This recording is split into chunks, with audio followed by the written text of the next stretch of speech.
Ahora estamos hablando de un escenario político que empieza a armarse, pero para tratar de entender bien cómo queda ese tablero, vamos a estar ya mismo en comunicación con Juan Negri, que es doctor en ciencia política y que es además profesor, en este caso de la Universidad Torcuato Di Itela. Juan, ¿cómo estás? Te saluda acá Darío Misraji. Darío, ¿cómo estás? Buen día. Buen día, Juan. Bueno, a ver, algunas reflexiones a partir de este anuncio que hizo el presidente Fernández. Bueno, yo creo que tiene que ver con varios elementos. Por un lado, me parece que claramente la impopularidad del gobierno de Alberto en este momento era un obstáculo bastante firme a su candidatura. Pero más importante me parece el hecho de que él sabe que la coalición está fracturada, el Frente de Todos fracasó como proyecto político, que su eventual candidatura, su eventual participación en una primaria iba a estar rodeada de muchísima animosidad por sus socios, ¿no? Por quienes lo acompañan en el gobierno, y que finalmente era prácticamente un efecto muy disruptivo en el calendario electoral y que de alguna manera también dificultaba una buena elección del Frente de Todos, ¿no? Es decir, entonces en ese contexto me parece que Alberto finalmente decide algo que yo creo que siempre tuvo en la cabeza, pero que mantenía firme su candidatura simplemente como una herramienta de negociación puertas adentro. El Frente de Todos es altamente improbable que pueda obtener un buen resultado. Es decir, en esta elección creo que no sabemos quién va a ganar, pero casi seguramente el Frente de Todos va a perder. Y en ese sentido, el Frente de Todos necesita al menos una derrota digna, ¿no? Es decir, que le permita sumar intendentes, le permita sumar diputados, senadores, y creo que Alberto tampoco cumplía ese rol. Entonces creo que toda esa confluencia de factores llevó a esta decisión. Claro, ahora, pensando en una coalición fracturada, utilizando el concepto que vos planteaste, que creo que es lo que se está viendo desde todos los costados, ¿hay una figura dentro de esa coalición capaz de mantenerla unida y de ser además al mismo tiempo competitivo en términos electorales? Alberto Fernández no lo era, pero ¿quiénes están en esa posibilidad? Competitivo, con posibilidades de ganar, yo creo que hoy no hay ninguno. Es decir, es muy difícil que un oficialismo reelija en estas condiciones. Esto ocurre en general en todas partes del mundo, ¿no? Es decir, el voto económico es un muy buen predictor de cómo le va a ir a un oficialismo. Yo creo que hay candidatos de consenso que de alguna manera no se identifican con ninguna de las múltiples corrientes o las corrientes más radicales al interior del Frente de Todos. Es decir, en otras palabras, que no responde directamente al Instituto Patria del kirchnerismo, pero que tampoco está claramente identificado con la gestión actual, que obviamente está muy desprestigiada.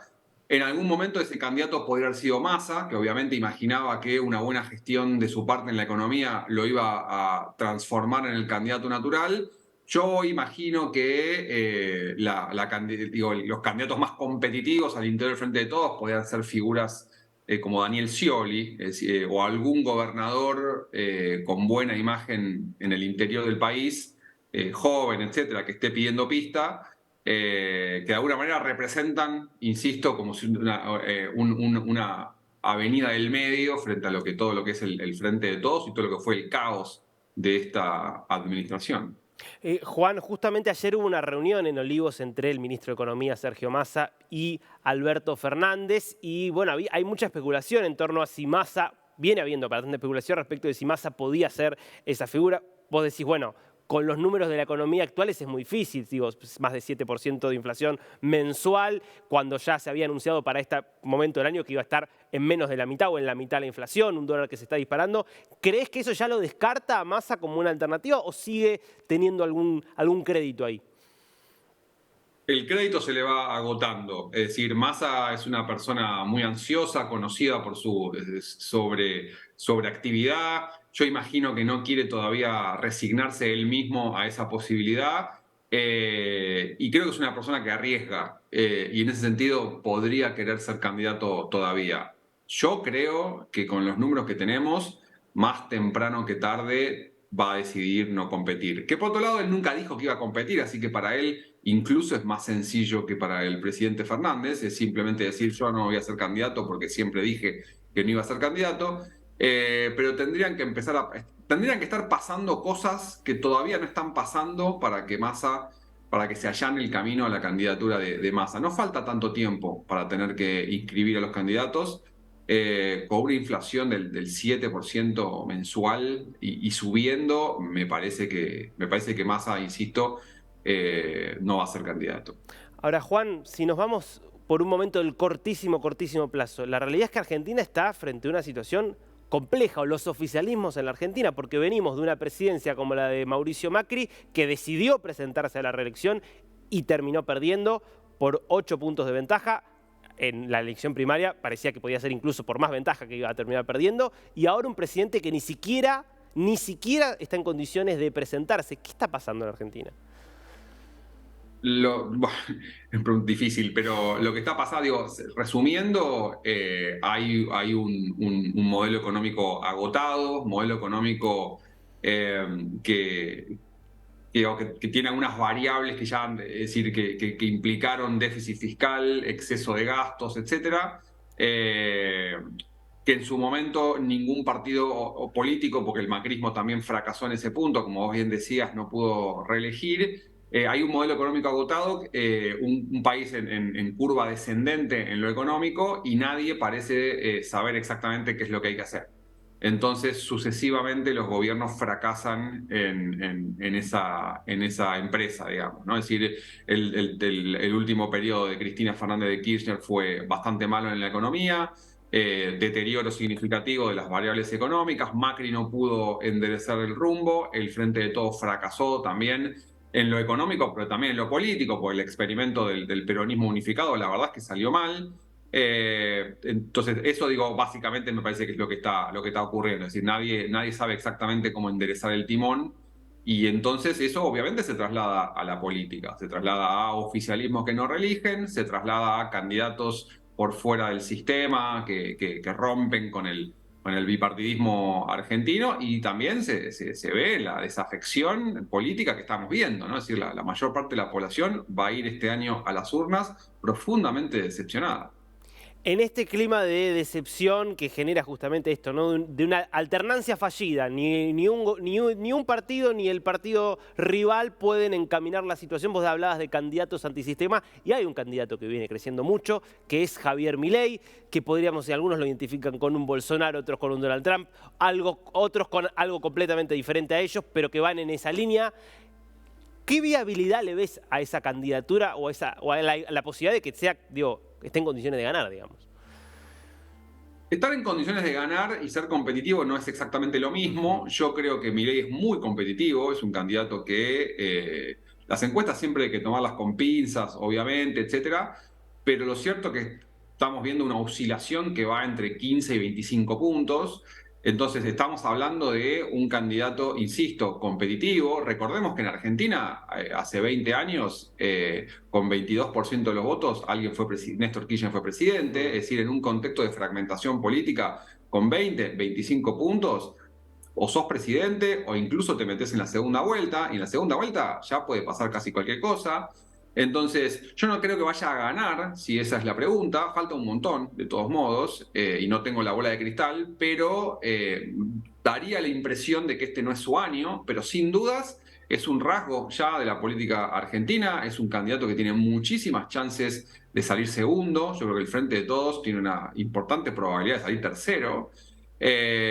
Sin dudas ha influido en la política argentina, ha influido en la dinámica interna de los demás partidos. Por ejemplo, está clarísimo cómo Milei influyó en Juntos por el Cambio, por ejemplo. Ha influido muchísimo en el debate político argentino, así que no sé si va a ser presidente, pero que estamos hablando de una candidatura competitiva sin dudas. Y si vos te pones, digo, te contratan como asesor de uno de los dos grandes polos, digo, de lo que es el kirchnerismo, el Frente de Todos hoy, de lo que es Juntos por el Cambio, digo, dos figuras importantes. Macri dijo, yo no me presento. Tenemos en principio a Cristina, que en principio no se va a presentar. Tenemos ahora a Alberto, que dice que tampoco se presenta del lado del kirchnerismo. Y la amenaza de Milei como candidato antisistema que crece. Si estás en alguna de esas coaliciones grandes, ¿qué tipo de perfil te parece más competitivo para contrarrestar esa amenaza? ¿Un perfil más moderado que vaya hacia el centro o un perfil que sea más radicalizado y que le saque de alguna manera, que le robe parte del discurso a este candidato antisistema? Bueno, no dependería enteramente de mí, porque obviamente están las primarias, pero si yo fuese asesor de Juntos por el Cambio, creería que Patricia Bullrich es una candidata más competitiva hoy en día, me parece, em, frente al fenómeno Milei. Es decir, a mí lo que me da la impresión es que los votantes de Bullrich en la primaria, no sé si votarían a Rodríguez Larreta en la general, es decir, si Bullrich pierde la primaria y Rodríguez Larreta es el candidato, no estoy tan seguro de que los votantes de Bullrich voten por Rodríguez Larreta, pero sí me parece que los votantes de Rodríguez Larreta votarían por Bullrich en la general, con lo cual me parece que al final del día la ex ministra de Seguridad garantiza un piso más alto de Juntos por el Cambio en la elección en la general. En la general. Eh, por otro lado, si me contrata el Frente de Todos, y ojalá me contraten los dos, la verdad. En el caso del Frente de Todos, a mí me da la impresión de que su mejor estrategia hoy es una derrota digna, es, como decía yo hace un rato, un candidato nuevo, tal vez de alguna gobernación. Hay muchos gobernadores nuevos, jóvenes del Partido Justicialista que de alguna manera están tapados, o sea, no llegaron a la primera línea porque todavía no les llegó el momento, porque todavía hay una clase política, sobre todo Cristina, que ocupa el lugar hace mucho tiempo, que yo creo que pueden liderar una renovación en el peronismo, que creo que es necesaria.